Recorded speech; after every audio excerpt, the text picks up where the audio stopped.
Hello, I'm John Dicus, Reverend Rock Gardens. Today we're going to talk about how to prepare the soil organically. This could be for your garden, for your orchard, even a lawn. The first thing to know is what kind of soil do you have? Is it a clay soil that sticks together, real heavy? Is it a sandy soil that just kind of crumbles apart right easy? Both of them can be improved with a compost. Find out about your soil, you dig in and take a look at it. This is kind of a clay loam. Loam soil has got the characteristics of a little bit of both of those. So it's a little bit more toward the clay side. This has got a lot of organic matter in it. In fact, what we're going to do here is rototill all this grass right into the soil. That's part of how you improve the till of the soil. Keep it recycling all these nutrients forever. You do it when they're starting to flower. That's when they're at the peak of their maturity.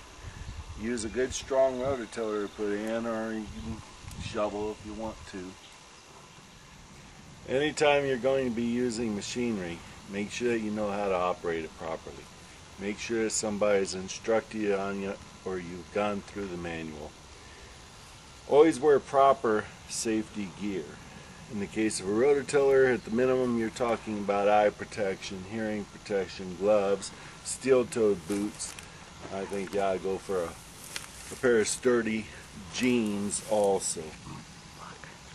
So you fire up and you just get to rototilling.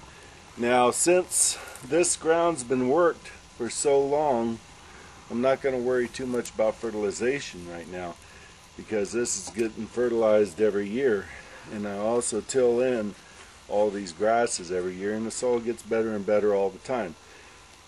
We'll add a little bit of fertilizer here in about 2 weeks. That'll give this grass a little time to break down into the soil.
barrito.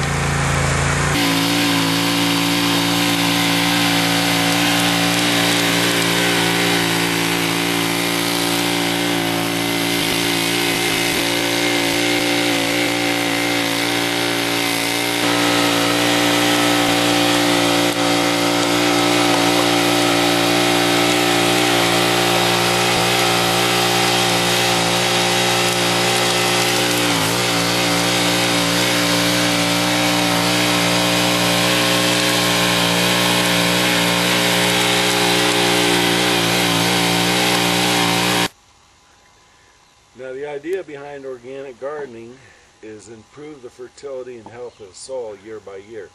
In order to do that, you have to encourage the natural fungi and bacteria, the earthworms, all the little community of creatures, algae and such that live in the soil. Basically, you need to just keep adding organic matter year after year. When you first start gardening out, I'd recommend 2 to 3 inches minimum. And then every year you ought to be adding an inch or 2. Seriously, you can't overdo it. It's going to take a lot of compost to get a soil in shape. Now ours has gotten so good that we really don't need to add much anymore. Year after year, we tilled original material that we got, the grasses and such, and we get a really fertile soil. Now you saw how this was just 10-15 minutes ago. Grass is this high, and now it's cut down to this. And in about 2 weeks, what I'll do is come here, rototill again. By then, a new layer of weeds will start to grow, so I'll kill them by rototilling. I'll also scatter a little bit of this organic fertilizer I use, and that will help increase the life of the soil organisms. And we'll be able to plant things here in about a month. And that way we're going to have very little weed competition because we'll have killed most of the weeds by doing the rototilling. So that's it in a nutshell. Take care of the soil, and the soil will grow some good food. And take care